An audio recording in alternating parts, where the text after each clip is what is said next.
ছোট্ট একটা গিফট আমার জন্য। সরি, আমি তো আসলে ফুলটা নিতে পারবো না। ভাবি যদি খাওয়া দাওয়া বন্ধ করে আমার বাসায় ইনভাইট রইলো, আইসেন, আপনাকে আমি কাচ্চি রান্না করে খাওয়াবো। আচ্ছা, এখন ফুলটা রাখেন, সমস্যা নেই। অ্যাজ এ ফ্রেন্ড বলেন, অ্যাজ এ সিস্টার বলেন, না রাখতে পারেন, সমস্যা নেই। আমার হেলমেটটা আবার একটু আগে ভেঙে গেছে, বুঝছেন? লুজ হয়ে গেছে মনে হয়, আরো করতে আর টাইট করে দিতে হবে। হ্যাঁ। হবে, একটু কষ্ট হবে কারণ ভেঙে গেছে তো, ওই জন্য আর কি। তো ঠিক আছে, আমরা স্টার্ট করি, চলেন।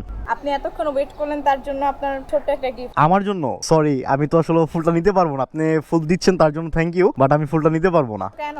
কারণ কি, কারণ এমনিতেই আমি মেয়েদেরকে রাইট শেয়ার করি, এটা নিয়ে কিন্তু আমার বাসায় অনেক ঝামেলা হয়, কারণ আমি তো ম্যারিড। আমার বউ আমারে এটা নিয়ে অনেক কথা শোনায়। আর আজকে যদি আমি আপনার কাছ থেকে ফুল নেই, তাহলে দেখা গেছে যে আজকে দুপুরের খাওয়া দাওয়া আমার বন্ধ করে দিব আমার ওয়াইফ। আরে সমস্যা নেই, এটা নিয়ে বলবেন যে আপনি আপনার ওয়াইফের জন্য আনছেন, সমস্যা কি? আসলে তেমন কিছু বলেন, আবার অনেক সময় অনেক কিছু বলে। কারণ এর আগের একটা ভিডিও ছিল, একটা আপু আমাকে কফি খাওয়াইছিল, তো ওই আপুর সাথে কফি খেয়া আমি যে ভিডিওটা পাবলিশ করছিলাম, তো ওই ভিডিওটা আমার বউ দেখা, আর ভিডিওতে যে কমেন্ট করে মানুষ, ওইটা দেখা আমার বউ অনেক কিছু বলছে আমাকে। আর আজকে যদি আমি আপনার কাছ থেকে ফুল নেই, তাহলে ধরেন আমার ঘরে ঢুকতে দিবে না, আমার খাওয়া দাওয়া বন্ধ করে দিবে। ভাবি যদি খাওয়া দাওয়া বন্ধ করে আমার বাসায় ইনভাইট রইলো, আইসেন, আপনাকে আমি কাচ্চি রান্না করে খাওয়াবো। আচ্ছা, এখন ফুলটা রাখেন, সমস্যা নেই। অ্যাজ এ ফ্রেন্ড বলেন, অ্যাজ এ সিস্টার বলেন, না রাখতে পারেন, সমস্যা নেই। আচ্ছা আচ্ছা, ঠিক আছে, থ্যাংক ইউ আপু, আপনি তো ফোর্স করতেছেন, এখন না নিলেও খারাপ দেখা যায়। আচ্ছা আচ্ছা, thank you so much, thank you.